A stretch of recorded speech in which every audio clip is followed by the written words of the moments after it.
존경하고 사랑하는 국민 여러분, 국회의장과 선배 동료 의원 여러분, 그리고 국무총리와 국무위원 여러분, 6월입니다. 6월은 우리에게 특별한 달입니다. 6월은 먼저 호국, 보훈의 달입니다. 6.25 전쟁에서 나라를 지켜주신 호국 영령들에게 감사와 존경을 바칩니다. 6월은 60 항쟁의 달입니다. 군사 독재 권력으로부터 민주주의를 되찾은 뜻깊은 달입니다. 6월은 또 6.15 남북 공동선언이 있은 달이기도 합니다. 남북의 대결 구도를 화해 협력의 시대로 전환시킨 의미가 아주 큽니다. 많은 희생을 치르고 이룩한 민주주의와 더불어 한반도의 평화와 안보의 중요성을 되새길 수 있는 중요한 기회입니다. 숙연한 마음으로 우리 민족과 국가, 국민의 미래를 다시 한번 생각해 보게 됩니다. 하지만 우리가 당면하고 있는 현실을 생각하면 마음이 가볍지 않습니다. 박근혜 정부가 출범한 지 어제로 딱 100일이 지났습니다. 100일 잔치상에 축하의 말씀을 드리기는 했습니다만 우리 경제는 성장을 멈췄고 서민과 중산층의 팍팍한 삶이 나아질 조짐조차 보이지 않습니다. 그런가 하면 한반도의 긴장 상황은 풀릴 기미가 보이지 않습니다. 박근혜 정부 출범 초기부터 민주당은 과거와는 달리 협력할 것은 협력하겠다고 여러 차례 밝혔습니다. 정부 조직 개편과 4.1 부동산 대책, 추경 편성 등에서 민주당이 동의하기 어려운 내용이 있었음에도 불구하고 박근혜 정부 출범에 대한 국민의 기대를 존중한다는 대승적 자세로 협력했습니다. 박근혜 정부의 성공 없이 국민의 삶이 개선될 수 없다는 판단에 따른 것이었습니다. 이런 의미에서 박근혜 정부의 성공을 바라는 민주당의 자세는 지금도 변함이 없다는 것을 밝혀둡니다. 그러나 박근혜 정부 지난 100일은 결과적으로 불신, 불안, 불통의 100일이었다고 지적할 수밖에 없습니다. 박근혜 대통령에 대한 불신이 싹트고 있습니다. 국민들이 박근혜 대선 후보에게 걸었던 신뢰가 차츰 쓰러져 가고 있습니다. 후보 시절 그렇게도 강조해서 말했던 경제민주화 공약에 대한 속도 조절론 등이 대표적인 경우입니다. 인수위원회 활동부터 최근까지 150여일 동안 경제민주화는 핵심 국정과제에서 빠졌다가 들어갔다가 하는 우여곡절을 겪었습니다. 경제민주화에 대한 대통령의 실천 의지를 의심하지 않을 수가 없습니다. 만약 이번 6월 국회에서도 경제민주화 관련 법안들이 정부 여당의 약속대로 처리되지 못한다면 그 책임은 온전히 박근혜 대통령의 몫이 될 것입니다. 국민들의 불안이 커져가고 있습니다. 한반도의 평화가 위협받고 있고 무력 충돌의 우려가 가시지 않아 불안합니다. 원전 관련 비리는 국민을 극도로 불안하게 만들고 있습니다. 국가적 재앙에 대비한 정부의 무방비 상태가 드러나서 불안합니다. 전국적으로 확산되고 있는 유해, 화학물질 누출 등의 각종 안전사고들이 계속되고 있어서 불안합니다. 학교와 어린이집에서의 폭력과 학대, 불량급식과 불량식품으로 사회불안이 확산되고 있습니다. 청와대 대변인부터 사회 곳곳에 만연한 성폭력, 성추행으로 여성들과 딸을 가진 부모들의 불안이 커지고 있습니다. 국민과의 불통이 해소되지 않고 있습니다. 극명한 사례가 바로 대통령의 불통 인사가 나온 인사재앙입니다. 집권 초기 텔레비전으로 본 인사청문회의 충격을 많은 국민들은 쉽게 잊을 수가 없습니다. 국민의 뜻과 여론이 대통령에게 존중받지 못하고 있다는 것을 국민들은 그때 실감했습니다. 대통령 혼자 고집하며 임명을 강행했던 청와대 대변인에 의해서 대한민국의 국격이 국제적으로 크게 상처 입었습니다. 저는 박근혜 대통령이 취임 100일 기자회견을 포기해야 했던 것을 매우 안타깝게 생각합니다. 부디 취임 200일, 취임 1년째 되시는 날에는 대통령이 국민에게 그동안의 치적을 자랑스럽게 소개하는 회견이 있기를 기대합니다. 요즘 무엇보다 걱정되는 건 우리가 당면하고 있는 경제 상황의 엄중함입니다. 2011년 2, 4분기 이래 지금까지 사상 최초로 8분기 연속 전기 대비 성장률이 0%대를 기록하고 있습니다. 서민과 중산층의 가계부채가 누적돼서 1천조 원에 육박하고 있습니다. 빚을 못 갚는 사람들이 계속 늘어나고 있는 것입니다. 일자리의 보고라는 중소제조업체 중에 평균 가동률 80% 이상의 정상가동 업체 비율은 42%에 불과합니다. 정부가 내놓은 올해 경제 성장률 예측치가 2.3%라고는 하지만 물가 상승률을 감안하면 실질 성장률은 마이너스 수준을 명기가 어려울 것입니다. 경제력 집중에 의한 성장 지상주의 정책은 결과적으로 끊임없이 양극화를 심화시켜 왔습니다. 이제는 그 한계점에 와 있다는 것이 많은 전문가들의 지적입니다. 양극화 현상을 극복하지 못하면 우리 경제의 성장도 국민들의 안정된 삶도 기대하기 어려운 것이 현실입니다. 사랑하는 국민 여러분, 우리 헌법은 전문에서 국가가 지향해야 할 바를 국민 생활의 균등한 향상이라고 적시하고 있습니다.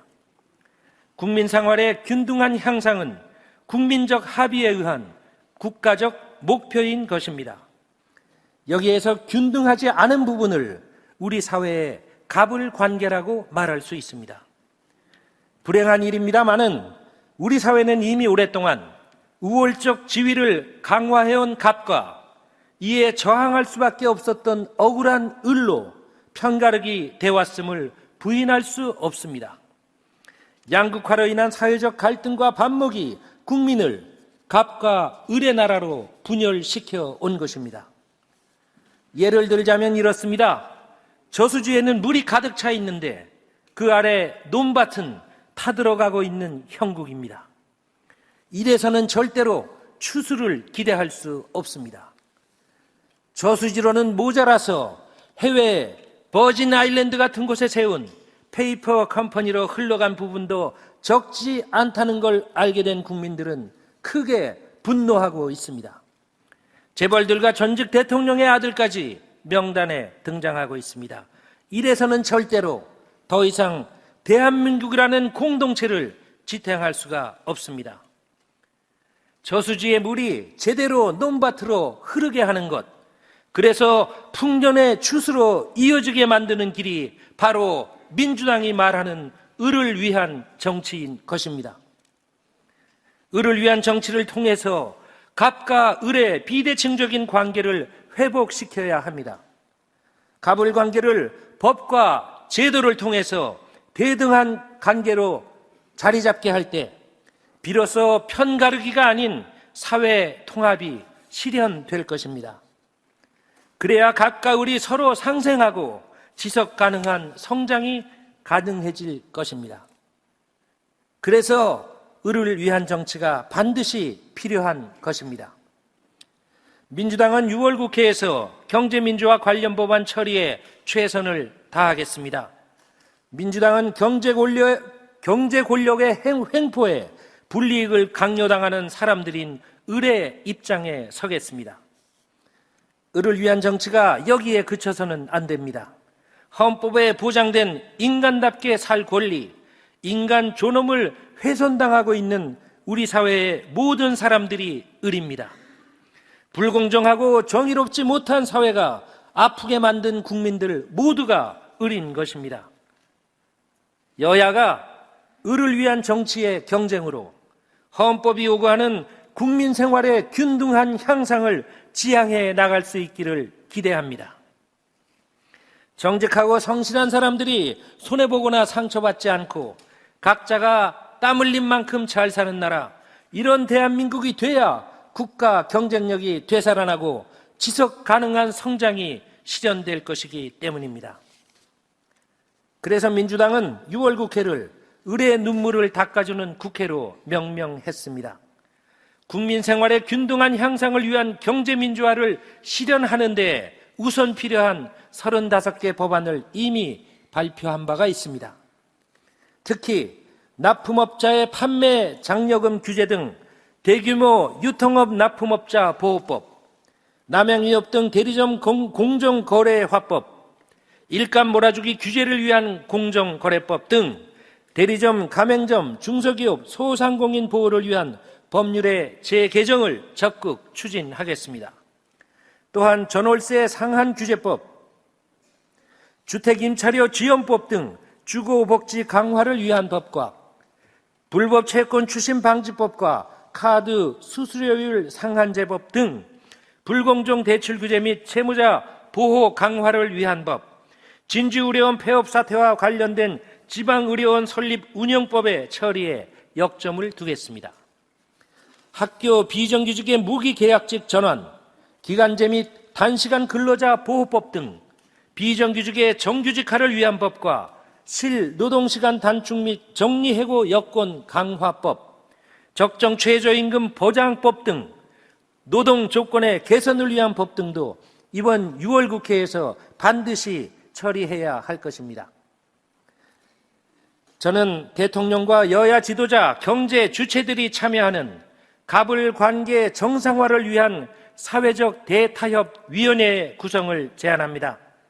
경제 주체들 간의 사회적 대타협을 통해서 지속 가능한 성장의 동력을 만들어내자는 것이 제안의 취지입니다. 아울러 역의 탈세 및 조세 도피에 대한 국회 진상조사 특별위원회 설치를 제안합니다. 이를 통해서 정의사회가 바로 서도록 해야 하겠습니다.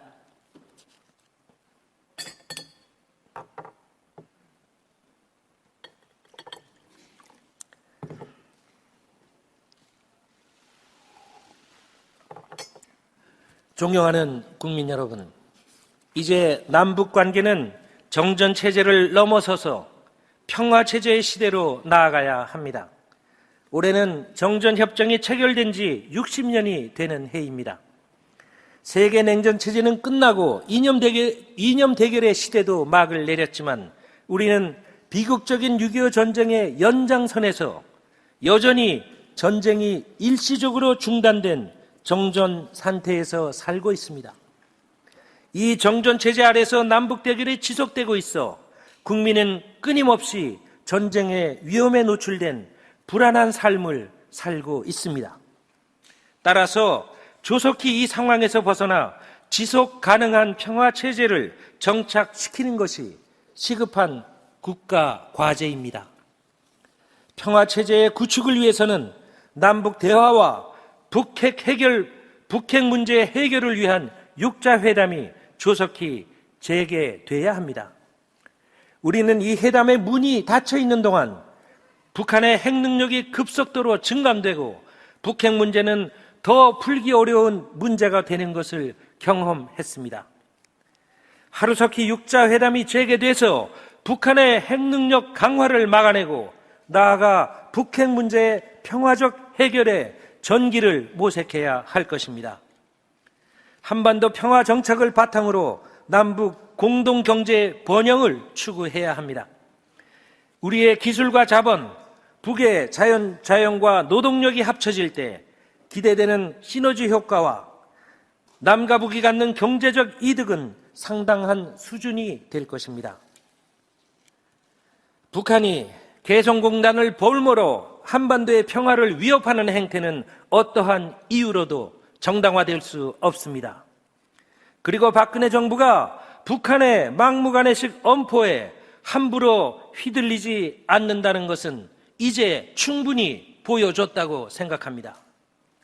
그렇다고 해서 한반도의 긴장 상태를 장기화하거나 개성공단 폐쇄를 방관해서는 안 될 것입니다. 이제는 대화로 한반도의 긴장을 해소하고 평화를 담보해내야 합니다. 북한은 더 이상 우리의 경쟁 상대가 아닙니다. 북한의 잘못한 점, 나쁜 점에 대해서는 결코 감싸줄 필요가 없다고 생각하지만, 그렇다고 북한보다 실질적인 국력이 수십 배나 더 큰 우리가 매사 북한과 앙가품하듯이 대결하는 모습은 결코 바람직하지 않습니다. 우리는 두려움 때문에 타협하지는 않지만 타협하기를 두려워하지도 않는다던 존 F. 케네디 대통령의 말을 상기해 볼 만한 때가 됐다고 생각합니다. 민주당은 한반도 평화와 안보 문제에 있어서는 대한민국 공동체의 일원으로서 책임과 의무를 다하겠습니다. 안보와 한반도 평화 문제를 결코 당리당략적으로 이용하지 않겠습니다. 한반도 평화 문제를 소모적 이념 논쟁으로 몰고 가는 것도 안 됩니다. 정부 여당도 남북 대화에 이제는 나서야 한다는 야당과 국민의 목소리를 일방적으로 매도하거나 무시해서는 안 될 것입니다. 대통령과 정부의 적극적이고 열린 자세를 기대합니다. 아울러 개성공단을 비롯한 남북 경제협력 사업자에 대한 구제와 지원을 위한 입법화가 이번 국회에서 마무리돼야 합니다. 직접 투자자는 물론이고 협력업체 등까지 포함한 포괄적 지원 대책이 절실합니다. 여야가 6월 국회 중에 최대한의 지원책 마련에 합의하고 정부는 이를 수용해 주시기 바랍니다. 지난 5월 24일 독일의 권위지인 프랑크푸르터 알게마인의 차유퉁은 일본의 고독이라는 제목의 사설에서 일본의 역사 왜곡을 강한 어조로 비판했습니다. 일본은 역사를 제멋대로 다루고 있고 많은 역사 문제에 대해 끔찍할 정도로 잘못된 답을 내놓고 있다고 썼습니다. 나치 과거를 성공적으로 청산한 독일이 일제과거 청산에 실패하고 역사 왜곡을 일삼는 일본을 강하게 질타한 것입니다. 일본은 독일이 나치 과거를 철저하게 청산한 바탕 위에서 주변국들의 신뢰를 회복할 수 있었고, 이러한 신뢰에 기초해서 유럽연합의 탄생을 주도할 수 있었다는 역사적 사실에서 크게 배우는 바가 있어야 할 것입니다. 일본의 아베 내각과 일부 몰지각한 정치인들은 다시 한번 일본 역사와 자기 자신을 돌아보고 우리 대한민국 국민에게 진지한 사죄와 반성의 자세를 보여줄 것을 강력히 촉구합니다. 사랑하는 국민 여러분, 국민과 국가의 안전에 커다란 빨간불이 켜졌습니다. 불량 부품 사용으로 신고리 신월성 원자력 발전소 가동이 중단됐습니다. 불량 부품 제작, 원전 케이블 위조 등 원전 부품 제조업체와 검증업체가 시험 성적서를 위조한 것이 드러났습니다. 이는 국가의 안전과 국민의 생명을 위협하는 엄청난 사기극입니다. 지난 11월에도 영광원전이 불량 부품 사용으로 가동이 중단됐었습니다. 그럼에도 전수조사가 이루어지지 않았습니다. 이번 사태는 안전 불감증에 걸린 새누리당 정권이 책임을 면하기가 어렵다고 생각합니다. 민주당은 지난 정부 조직 개편 시에 국민안전 국가 안보와 직결되는 원자력 안전에 대해서 장관급의 대통령 직속 원자력 안전위원회 설치를 강하게 주장한 바 있습니다. 그러나 박근혜 대통령과 새누리당은 국무총실 소속의 차관급 위원회로 원자력 안전위원회를 격하시켰습니다. 원자력 안전위원회는 지난 5개월 동안 단 한 번의 회의도 열지 않았습니다. 박근혜 대통령과 새누리당의 책임을 묻지 않을 수 없습니다. 문제가 된 부품 시험 성적서 위조 여부뿐만 아니라 모든 원전 핵심 장치 전반에 대한 종합적인 전수조사가 진행돼야 합니다. 우리 모두가 불안한 원전이라는 이불을 깔고 잔다는 공포감이 온전히 사라질 때까지 1만 4천 개의 부품 전수조사를 국회가 독려하고 감시하겠습니다. 전력 수급보다 더 중요한 것이 국민의 안전입니다. 이제는 정부와 관련 업체들이 총체적 안전 불감증에 확실한 종지부를 찍어야 합니다. 철저한 안전관리 시스템을 만들고 문제가 된 원전 비리와 부패는 엄격히 다뤄줘야 합니다. 민주당은 국회가 동원할 수 있는 모든 수단을 동원해서 원인 규명과 대책 강구에 나설 것입니다. 원전 운영에 대한 근본적 검토와 함께 원전 사고의 재발 방지 방안을 마련하기 위한 국회 차원의 국정조사가 필요할 것입니다. 국정조사의 결과에 따라서는 국회에 원전안전대책 특별위원회를 설치하는 문제도 검토해봐야 할 것입니다. 국정원의 대선 개입 불법 사건에 대해서 말씀드리겠습니다. 대한민국의 사법 정의가 무너지고 있습니다. 국가정보원의 대선 개입 정치 공작은 민주주의에 대한 부정입니다. 헌정 질서를 뿌리채 흔드는 반국가적 범죄 행위입니다. 또한 경찰 수뇌부의 은폐, 축소, 수사 지시와 이후 증거 인멸은 법치에 대한 정면 도전입니다. 박근혜 정부는 법과 정의를 바로 세울 의지를 분명히 보여주시기 바랍니다. 황교안 법무부 장관의 원세훈 전 국정원장에 대한 검찰의 구속영장 청구 묵살과 선거법 위반 혐의 적용 재검토 주문은 법무부 장관 스스로 법과 양심을 저버린 행위입니다. 법무부 장관은 정권이 아니라 정의를 지켜야 하는 사람입니다. 맞습니다. 검찰이 바로 서야 나라가 바로 섭니다. 권력의 시녀 정치검찰이라는 지난 정부에서의 오명을 벗고 지금이 국민의 검찰로 거듭날 좋은 기회입니다. 권력의 부당한 간섭과 압력에 굴하지 말고 진실을 명백히 밝혀서 사건 책임자를 법의 심판대에 세워야 합니다. 박근혜 대통령은 이제 침묵에서 벗어나 입장을 밝혀야 합니다. 대선 과정에서 댓글에 대한 증거는 없다. 국정원의 여직원에 대한 인권 침해가 문제다라고 말씀하셨습니다. 지금도 그 입장에 변함이 없는지 알고 싶습니다. 더 이상 권력기관이 사유화되지 않고 정치적 중립의 길을 가도록 해야 할 것입니다. 존경하는 국민 여러분, 복지는 곧 안보라고 말들 합니다. 국방이 외부의 적으로부터 나라를 지키는 것이라면 복지는 내부의 적인 실업, 빈곤, 질병으로부터 나라를 지켜내는 일입니다. 그 중에서도 일자리가 최고의 복지입니다. 비정규직과 실업자가 우리 사회의 대표적인 을인 것입니다. 좋은 일자리를 많이 만드는 것이 복지의 출발입니다.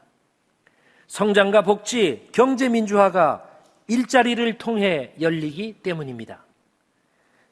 열심히 일하면 가족과 함께 행복한 시간 보낼 수 있는 그런 좋은 일자리들이 많이 필요합니다. 고용률 70% 달성은 여야의 공통적인 대선 공약이었습니다. 박근혜 정부의 고용률 70% 달성을 위한 노력을 긍정적으로 평가합니다. 민주당은 좋은 일자리를 늘리기 위한 일자리 나누기의 필요성에도 공감합니다. 그러나 문제의 핵심은 시간제 일자리의 이름이 아니라 일자리의 질이 중요하다는 것입니다. 고용률 70%라는 산술적 숫자에만 집착한 나머지 전체 임금자의 절반을 넘는 비정규직의 현실을 간과하고 있는 점은 실망스럽지 않을 수 없습니다. 일자리 문제에서 비정규직 문제 해결이 가장 시급한 과제입니다. 850만 명에 달하는 비정규직 문제는 우리 경제의 저성장과 양극화, 빈곤화와 저출산, 가계부채와 높은 자살률 등 각종 사회 문제를 유발하고 있는 원인입니다. 비정규직의 고용 불안과 차별을 해결하지 않고서는 복지국가로 나아갈 수 없습니다. 이와 함께 공공부문 상시 업무 비정규직부터 정규직으로 우선 전환해야 합니다. 정부는 민간부문 비정규직의 정규직 전환을 독려하고 지원 정책을 강화해야 합니다. 최저임금의 상향 조정이 나쁜 일자리 양산으로 가는 길을 막는 최소한의 안전판이라는 점을 다시 한번 강조드립니다. 실노동시간 단축으로 좋은 일자리 나누기에 함께 나서야 할 때입니다.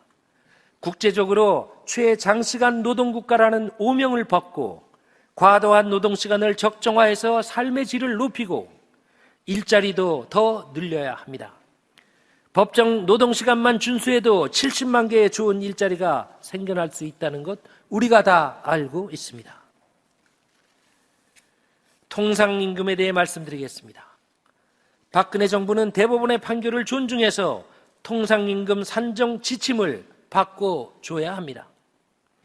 대법원은 지난 3월 29일 통상임금은 근로자에게 서정 근로 또는 총근로의 대상으로서 정기적 일률적으로 지급하기로 정해진 임금이라고 확정 판결문에 명시했습니다. 이 판결문에는 정기 상여금 역시 통상임금에 포함된다고 분명히 적시되어 있습니다. 따라서 정기 상여금을 통상임금에 포함시킬지의 여부는 노사정위원회에서 다시 논의해서 정할 일이 아니라는 것입니다. 대법원에서 확정한 대로 정부가 시행만 하면 될 일입니다. 박근혜 대통령은 그동안 법치주의를 강하게 주장해 오셨습니다. 지금 같은 때에 현행법에 대한 가장 권위 있는 판단인 대법원 판례를 존중하는 모습을 국민께 보여줌으로써 법치주의를 실천해야 한다는 점을 촉구합니다. 무상급식이 정부의 국고지원 불가 입장 때문에 난관에 봉착해 있습니다. 무상급식은 복지의 문제뿐만 아니라 의무교육의 일환입니다. 그런데 정부가 학교 무상급식을 야당인 민주당이 주도했다고 해서 국가의 의무로 여기지 않고 다른 복지보다 후순위로 밀어내고 있습니다. 정부가 무상급식을 재정적으로 뒷받침하지 않고 지방정부에 떠넘기는 것은 정당한 행위가 아닙니다. 민주당은 6월 국회에 무상급식 국고지원 50%를 명문화하는 학교급지법 전면 개정안을 발의해 무상급식 재정을 안정적으로 확보하겠습니다. 보육은 또 다른 복지의 시작입니다. 7, 8월 보육 대란설이 30, 40대 맞벌이 부부들의 가슴을 졸이게 하고 있습니다. 박근혜 대통령은 대선 당시에 약속한 대로 무상 보육을 위한 재원 마련 대책을 내놓아서 국민을 안심시켜야 할 것입니다. 지금 우리 사회는 질 좋은 공교육의 확대가 아주 절실한 상황입니다.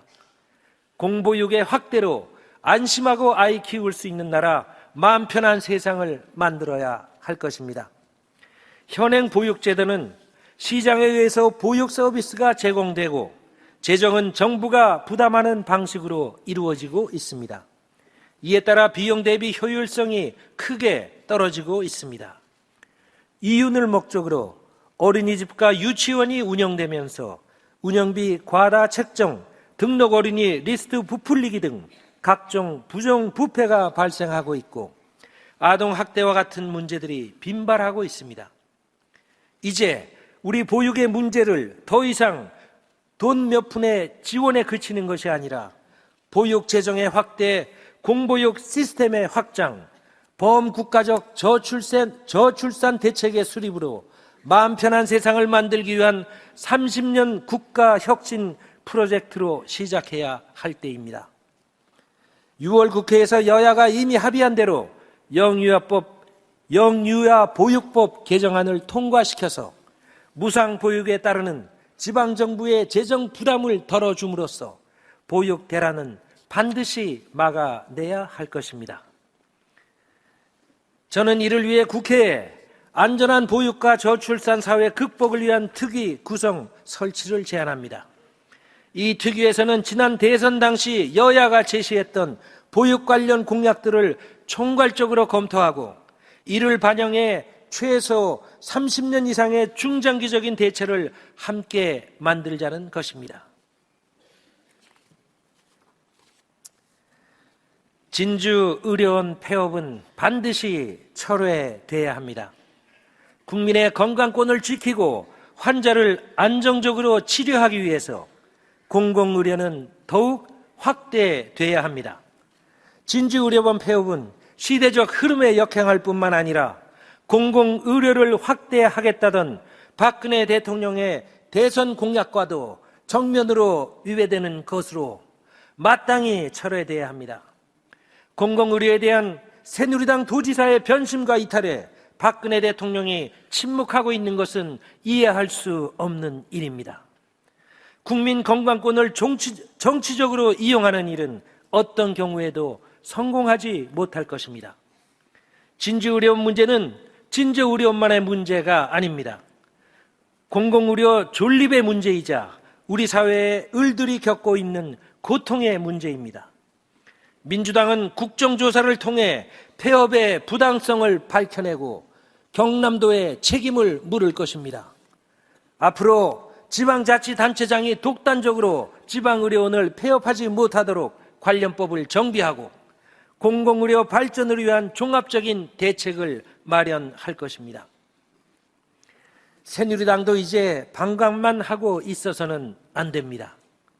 경남도의회의 진주의료원 해산 조례안 처리를 막을 수 있는 유일한 사람들은 자당 소속 지방의원들이 대부분인 새누리당 뿐입니다. 진주의료원의 정상화는 새누리당 지도부의 책임 정치에 달려있다는 것을 명심해 주시기 바랍니다. 존경하는 선배 동료 의원 여러분, 우리는 정치 혁신, 정당 혁신을 요구하는 국민의 목소리를 아프게 듣고 있습니다.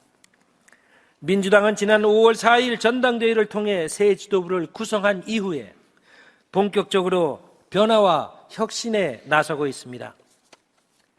밖으로는 국민 생활의 균등한 향상을 위한 을을 위한 민주당을 선언하고 구체적으로 서민과 중산층이 먹고 사는 문제를 해결하기 위한 생활 밀착형 정책 제시에 주력함으로써 정책 정당의 면모를 강화하고 있습니다. 안으로는 정상적인 정당 정치, 정당 민주주의의 실현을 위해서 독한 각오로 노력하고 있습니다. 계파의 뜻이 아니라 국민과 당원의 뜻을 따르는 정상적인 정당 민주주의를 하나하나 실현해 보이겠습니다. 특별히 6월 국회는 국회의원의 기득권과 특권을 내려놓는 국회가 돼야 합니다. 이미 여야가 합의한 국회의원의 겸직 및 영리 업무 금지, 국회의원 연금 폐지부터 시작해야 할 것입니다. 민주당 국회의원들이 자기 혁신의 의지를 보이는 차원에서 앞장설 것입니다. 민주당은 을을 위한 정치로 국민 생활의 균등한 향상을 이끄는 것으로 국민의 신뢰와 지지를 회복하는 6월 국회가 되기를 희망합니다. 6월 국회는 생산적인 국회, 국민으로부터 신뢰받는 국회가 돼야 할 것입니다. 민주당은 올 여름 동안 국민을 위해 낮은 곳에서 헌신하고 희생하는 모습을 통해서 거듭날 것입니다. 국민의 신뢰와 지지를 얻기 위해서 고난의 가시밭길도 마다하지 않을 것입니다. 민주당은 국민이 부여한 제1야당의 책무를 잊지 않겠습니다.